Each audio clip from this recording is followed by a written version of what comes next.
So today we're working on one of those systems that a lot of guys won't. This system is an old system that someone is just using as their own personal cooler. So this guy's just got a walk-in cooler built in his garage. It's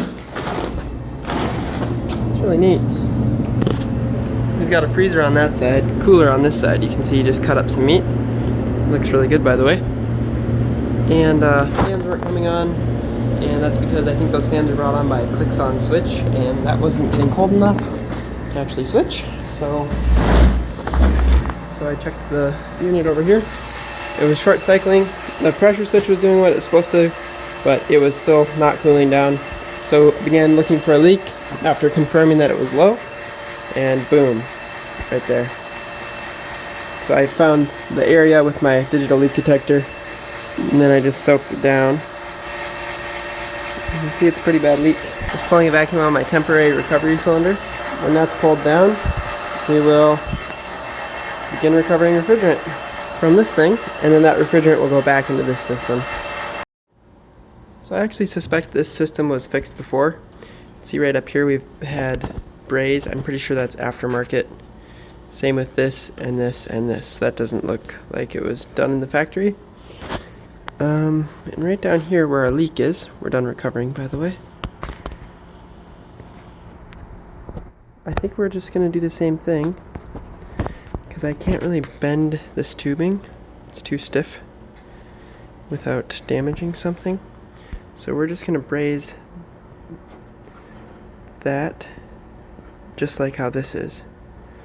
And that should hopefully take care of it. And then this is not really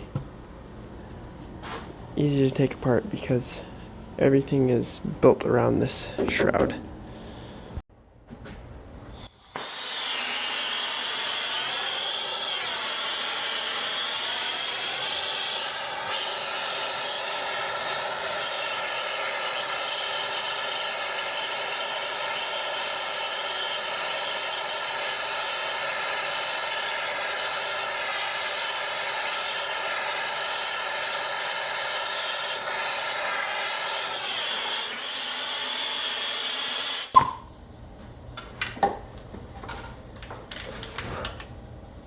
Let's see how that looks.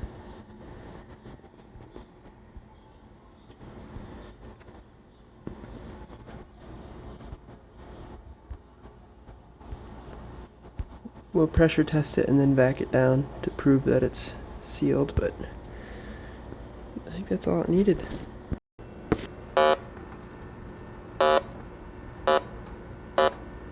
So we checked it with the digital leak detector, and now we're just double checking with soap. And I think that we're going to be good. Only got about 8 psi I think in it right now, which is plenty. You think about like testing gas lines, you're only testing with like a fraction of a psi, like 10% or something. Looks like we're going to be good.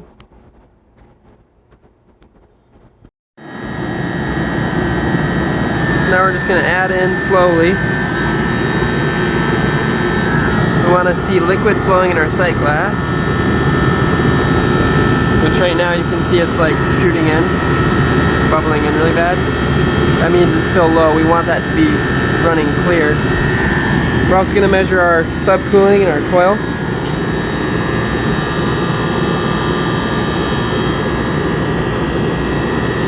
If we've got frosting here, that's good. That means it's splashing into a vapor before it gets to the compressor. Gotta add slow when we're that close to the inlet. See, now in the cooler our fans are running, whereas before they weren't.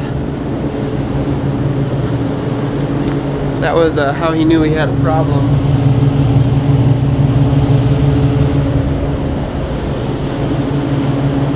Close to 3 pounds in, you can see our sight glass is starting to fill up.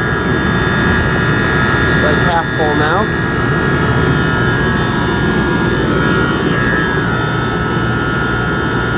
LSAT is 90, to be expected. 1 degree of subcooling, which is still low enough that we can keep adding. We just don't want this number to get higher than 10. That actual temperature is 90 degrees coming out right here, going into our receiver, and then up our unit. Also marked what kind of refrigerant is in here again, so that people know. And I'll probably write the total charge after I'm done filling it. See, now it's not short cycling though. It's not kicking off, pulling that pressure down right away. Got rid of all the bubbles. Took about 6 pounds. Should be good to go now.